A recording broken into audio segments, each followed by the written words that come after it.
নমস্কার। নিবেদন করছি কবিগুরু রবীন্দ্রনাথ ঠাকুরের লেখা জ্যোতিষশাস্ত্র। আমি শুধু বলেছিলেন কদম গাছের ডালে পূর্ণিমা চাঁদ আটকা পড়ে, যখন সন্ধেকালে তখন কি কেউ তারে ধরে আনতে পারে?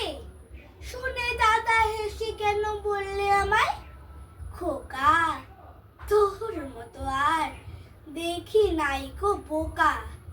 চাঁদ থাকে অনেক দূরে, কেমন করে ছুঁই? আমি বলি, দাদা তুমি জানো না কিচ্ছুই। মা আমাদের হাসে যখন ওই জানলার ফাঁকে, তখন তুমি বলবে কি মা অনেক দূরে থাকে? তবু দাদা বলে আমায়, খোকা তোর মতো আর দেখি নাই তো বোকা। দাদা বলে, পাবে কোথায় অত বড় ফাঁদ?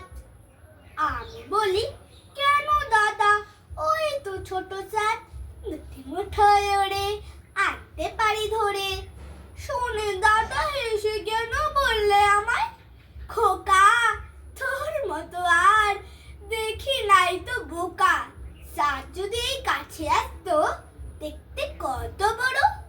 আমি বলি, কি তুমি ছাই স্কুলে যে করো, মা আমাদের চুমু খেতে মাথা করে নিচু, তখন কি আর